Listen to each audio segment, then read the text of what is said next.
Salut les terriennes et salut les terriens.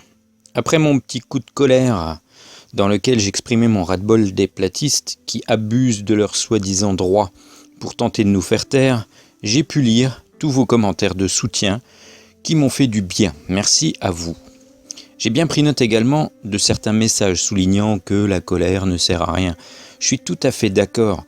D'ailleurs, je pense que j'ai été plus tolérant et respectueux que certains d'entre eux dans mes vidéos.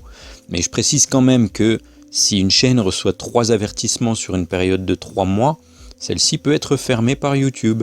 Seule la décision d'une personne qui n'a pas forcément autorité pour le faire suffit. Mais elle en a le pouvoir. Alors, voir 2 de ces vidéos supprimées en 3 jours, c'est-à-dire 2 avertissements pour droit d'auteur de la part de quelqu'un qui ne produit rien lui-même, sauf de la traduction, et voir ma chaîne à 2 doigts d'être clôturée, ça peut agacer. Accordez-moi ce droit. Mais je tiens tout de même à m'excuser pour certains propos qui ont pu heurter certains, même s'il n'y avait rien de bien méchant, car je ne suis pas le genre de personne à souhaiter du mal aux autres. Au contraire, sinon je n'essayerai pas d'expliquer les choses avec le plus de calme possible. Bref, ceci étant dit, je vous propose aujourd'hui de voir comment, il y a 2300 ans, les astronomes ont calculé le diamètre de la Lune par rapport à la Terre. J'avais déjà fait une vidéo sur le sujet, mais la voix était robotisée et la présentation n'était pas terrible. N'oublions pas qu'à cette époque, nous ne savons toujours pas combien mesure la Terre et si elle est ronde ou plate. Alors il est toujours difficile d'analyser un objet quand on est dessus, certes. Eh bien c'est exactement le problème qu'avaient les astronomes avec la Terre. Pas moyen de prendre du recul, pas moyen de connaître sa forme, pas moyen de connaître sa taille autrement qu'en se promenant dessus. En tout cas, à l'époque. Il n'y avait pas d'avion, il n'y avait pas de fusée, on n'avait pas les appareils qu'on a aujourd'hui. Pourtant, nous vivons sur la Terre et les hommes ont voulu donc en savoir un peu plus. Ils savaient que la Terre était grande, très grande, et peu importe dans quelle direction ils voyageaient, ils n'en voyaient pas le bout. Vous avouerez que comme indice, c'était un peu mince. À cause de ce manque de recul, les premières mesures contre toute attente n'ont pas concerné la Terre, mais d'autres objets. Les astronomes de l'Antiquité pouvaient observer le ciel, le Soleil, la Lune, les planètes et les étoiles. Ils pouvaient observer aussi leur déplacement. Mais malheureusement pour eux, la Terre était trop proche, les étoiles et les planètes étaient trop petites, le Soleil était trop brillant. Il ne restait que la Lune à observer. Mais elle était très intéressante. Elle passait par des phases qui permettaient de compter le temps. Elle brillait mais contenait des taches bizarres, parfois même alors qu'elle était pleine, elle s'assombrissait, provoquant ce qu'on appelle une éclipse de lune.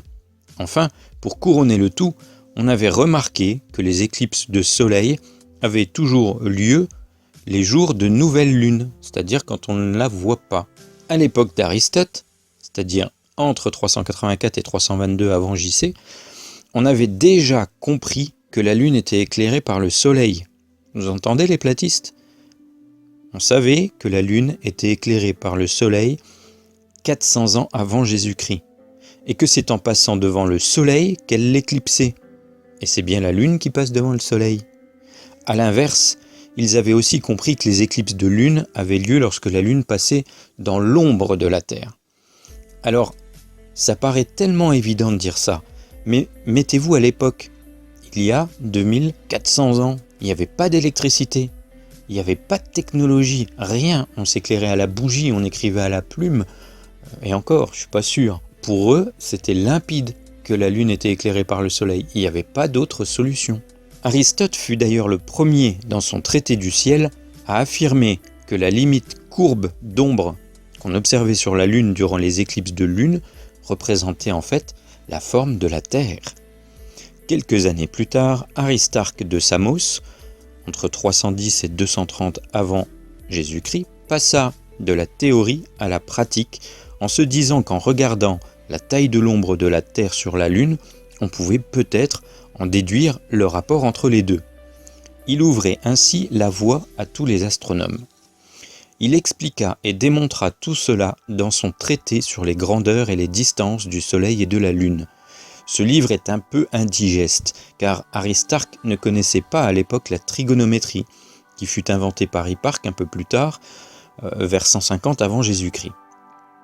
Il a donc dû démontrer ses calculs par des tracés géométriques très ingénieux, mais pas vraiment très simples.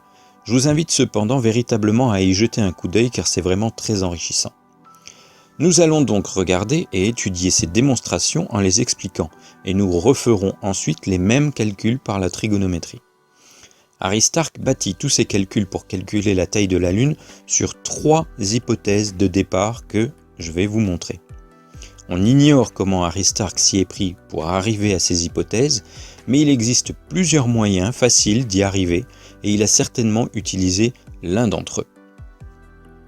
Première hypothèse d'Aristarque, l'arc sous-tendu dans le ciel par la Lune est le 15e d'un signe. Évidemment, sans plus d'explications, il est difficile de savoir ce qu'Aristarque voulait dire. Il faut se rappeler qu'Aristarque vivait il y a 2300 ans et que bien des notions mathématiques évidentes pour nous aujourd'hui étaient alors inconnues. S'il s'était exprimé dans notre vocabulaire d'aujourd'hui, il aurait sans doute écrit « Le diamètre apparent de la Lune est de 1/15 d'un signe du zodiaque ». En clair, comme il y a 12 signes du zodiaque qui décrivent un cercle de 360 degrés dans le ciel, alors un signe fait 30 degrés. Et donc le diamètre apparent de la Lune est de 1/15 de 30 degrés, soit 2 degrés. Alors il s'est un peu planté, en réalité la Lune représente 0,5 degrés. Il existe au moins 3 méthodes pour retrouver cette hypothèse. La première méthode, c'est la méthode du confetti.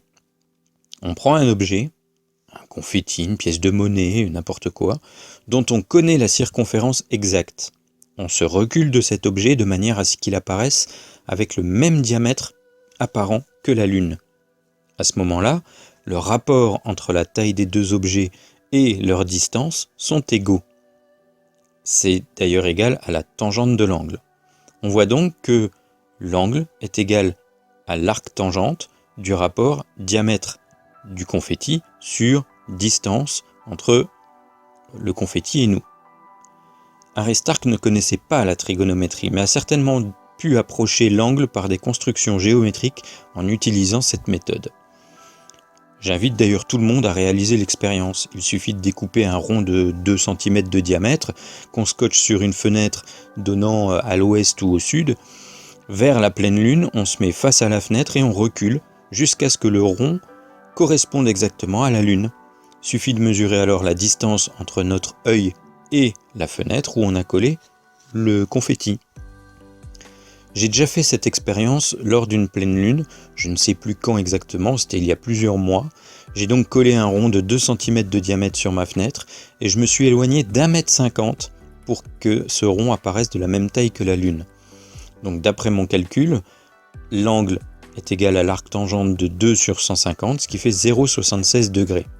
Il faut savoir qu'en réalité, au moment où j'ai fait l'expérience, la Lune était à 405 000 km de la Terre.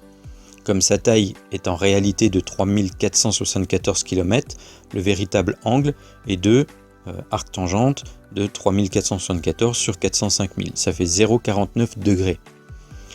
Je vous invite à faire ce test pour voir. Vous verrez, vous aurez peut-être des résultats meilleurs ou moins bons que le mien. Deuxième méthode qui permet de retrouver cette hypothèse, c'est la chambre noire. Donc la première méthode que nous avons vue, elle est assez subjective. Comment savoir que la taille du confetti et celle de la Lune sont vraiment exactes, se superposent exactement. Il s'agit en effet d'un jugement qui peut très bien changer d'un individu à un autre et la précision n'est pas vraiment au rendez-vous. Il y a une solution équivalente qui ne souffre d'aucune interprétation subjective. Pour cela, nous allons reprendre les expériences effectuées par le RPI Roumagne et nous en servir pour calculer ce fameux angle. Qu'est-ce qu'une chambre noire ? Le principe de la chambre noire, c'est de percer un petit trou, qu'on appelle le sténopé, sur une plaque noire. Les rayons lumineux traversant cette plaque par ce petit trou iront créer une image inversée sur une feuille de papier placée de l'autre côté du trou. On dit que ce principe fut inventé par Léonard de Vinci, mais on sait qu'à son époque, Aristote l'avait déjà évoqué. On peut donc imaginer de créer une chambre noire en utilisant un tube, d'un côté le sténopé, de l'autre côté une feuille de papier, qui permettra de mesurer la taille de l'image. On peut ainsi observer la pleine lune ou le soleil, comme ils ont le même diamètre apparent, l'étude du soleil nous suffira pour définir le diamètre apparent des deux. Ainsi, 8 chambres noires en tubes de longueurs différentes ont été réalisées et des photos de l'image du Soleil sur leurs papiers millimétrés respectifs ont été prises. La moyenne de ces 8 mesures donne un diamètre apparent de 0,565 degrés. Troisième méthode pour retrouver l'hypothèse d'Aristarque, c'est le déplacement de la Lune. On sait que la Lune revient à la même position par rapport aux étoiles dans le ciel tous les 29,5 jours en moyenne. En 29,5 jours, soit 708 heures, elle fait donc un tour complet apparent de la Terre, soit un cercle de 360 degrés dans notre ciel. Ce qui nous fait une progression de 0,5085 degrés par heure par rapport aux étoiles. Donc, si on attend qu'une étoile brillante soit très proche de la Lune et qu'on déclenche un chronomètre, au bout d'une heure, l'étoile se sera déplacée de 0,5085 degrés par rapport à la Lune. Elle se sera déplacée de 1,017 degrés au bout de 2 heures, etc. En fait, c'est la Lune qui a bougé, bien entendu. Au bout d'une heure, on observe le déplacement de la Lune par rapport à l'étoile. Il suffit ensuite d'estimer quel pourcentage du diamètre de la Lune ces 0,5085 degrés représentent et le tour est joué. Alors malheureusement pour Aristarque, il ne disposait que de ses yeux. Il n'avait ni télescope, ni ordinateur, ni Photoshop pour effectuer ses calculs. Il n'est donc pas étonnant qu'il ait pu trouver une valeur 4 fois trop grande s'il a utilisé cette méthode. Heureusement pour nous, ce n'est pas notre cas, et des sites comme celui de l'Association réunionnaise d'études du ciel austral a déjà fait le travail pour nous. Cette photo nous montre un petit montage réalisé à partir de leur photographie, montrant le déplacement de la Lune par rapport à une étoile en 1 heure. Cette étoile de magnitude 3,2, c'est l'étoile Phi Sagittarii de la constellation du Sagittaire. En mesurant le diamètre de la Lune et la distance entre l'étoile de l'image 1 et celle de l'image 5, on voit qu'en 1 heure, l'étoile s'est déplacée d'environ 0,82 fois le diamètre de la Lune. Donc, si un déplacement de 0,5085 degrés correspond à 0,82 fois le diamètre de la Lune, alors le diamètre apparent de la Lune est de 0,62 degrés. On est un petit peu au-dessus de la réalité, le diamètre apparent moyen de la Lune c'est 0,52. Cette différence vient du fait que le déplacement par heure est une moyenne et que la vitesse apparente de la Lune par rapport aux étoiles varie de près de 29% entre l'apogée et le périgée de la Lune. Nous aurons cette explication lorsque Kepler aura énoncé ses lois, mais dans quelques siècles. Le 30 mars 2008, la Lune était à près de 400 000 km de la Terre et proche de son apogée, ce qui fait que sa vitesse angulaire était certainement plus faible que la vitesse angulaire moyenne, mais ceci nous donne une valeur quand même assez approchée. Quatrième méthode possible, les signes du zodiaque. Si l'hypothèse d'Aristarque fait référence aux signes du zodiaque, c'est que peut-être il a véritablement utilisé les constellations du zodiaque pour mesurer le diamètre apparent de la Lune. Pour cela, la méthode est un peu archaïque mais peut fonctionner. On dessine une constellation avec un maximum d'étoiles et on dessine la Lune lorsqu'elle la traverse en essayant de garder les proportions. Ensuite, il ne reste plus qu'à mesurer sur notre dessin la distance entre les 2 étoiles les plus éloignées de la constellation, 30 degrés à peu près, et de mesurer la taille de la Lune. Il aurait donc ainsi pu calculer que sur son dessin, le diamètre de la Lune était 15 fois plus petit que la distance entre les 2 étoiles. Cette méthode est très imprécise, mais elle pourrait expliquer pourquoi il a trouvé une valeur 4 fois trop grande. Deuxième hypothèse émise par Aristarque, la largeur de l'ombre est de 2 lunes. En clair, au niveau de l'orbite de la Lune, le cône d'ombre formé par la Terre est large de 2 fois le diamètre de la Lune. Ici aussi, 2 méthodes sont possibles pour retrouver cette hypothèse. La première, l'observation de l'ombre sur la Lune, c'est une méthode très visuelle qui consiste tout simplement à imaginer à partir de la courbure de l'ombre sur la Lune quelle est la taille du cercle d'ombre. Ce calcul peut se faire à partir d'un dessin, c'est certainement ce qu'a fait Aristarque, ou à partir d'une photo, c'est ce que nous pouvons faire. C'est bien entendu la méthode la plus connue. En prenant plusieurs points sur la limite d'ombre de la Lune, lors d'une éclipse de Lune, on peut créer des segments. Si on dessine ensuite la médiatrice de chacun de ces segments, la médiatrice passe par le milieu du segment et en est perpendiculaire, on voit qu'elle se coupe en un seul point. Ce point, c'est le centre du cercle, passant par toutes les extrémités de nos segments. Et donc, c'est le cercle correspondant à l'ombre de la Terre. En répétant l'opération sur le disque lunaire, on peut aussi définir le centre de la Lune. On peut donc tracer deux rayons, celui de la Lune en rouge et celui de l'ombre de la Terre en bleu. Avec ce dessin, nous arrivons à un rapport taille de l'ombre, taille de la Lune de 2,4. Le vrai rapport est en fait de 2,65. On n'est pas si mal que ça. Deuxième méthode pour cette deuxième hypothèse, c'est le temps maximal de la phase d'ombre pendant l'éclipse de Lune. Comme nous connaissons maintenant le diamètre apparent de la Lune en degrés et sa vitesse de révolution autour de la Terre, alors si nous connaissons le temps maximal d'une éclipse, nous pourrons en déduire le diamètre apparent de l'ombre et donc le rapport entre les deux. Selon certaines sources, Aristarque aurait trouvé que la plus grande période d'ombre durant une éclipse de Lune était de 3 heures. C'est en fait 107 minutes, soit un peu moins de 2 heures. Comme la période d'ombre commence lorsque le bord haut entre dans le cône et finit lorsque c'est le bord bas qui sort du cône, alors la taille de l'ombre est de diamètre de la Lune plus 3 fois la distance parcourue par la Lune en 1 heure. Ça fait 2 degrés plus 2 fois 0,5085, soit 3,52 degrés. Ça fait presque 1,8 fois la taille de la Lune. Donc on se rapproche des 2 fois trouvées par Aristarque. Avec les données que nous avons, nous, calculées, nous aurions diamètre de la Lune plus 1,783 fois la distance parcourue par la Lune en 1 heure, nous donne environ 1,5266, soit 2,46 fois la taille de la Lune. Troisième hypothèse d'Aristarque, comme lors des éclipses de soleil, la Lune masque exactement le Soleil, alors ils ont le même diamètre apparent. Je pense que cette hypothèse n'a même pas besoin d'explication, car nous l'avons appliquée précédemment avec notre confetti pour calculer le diamètre apparent de la Lune. Et on l'a encore vu il n'y a pas longtemps, le 21 août, avec l'éclipse totale aux États-Unis.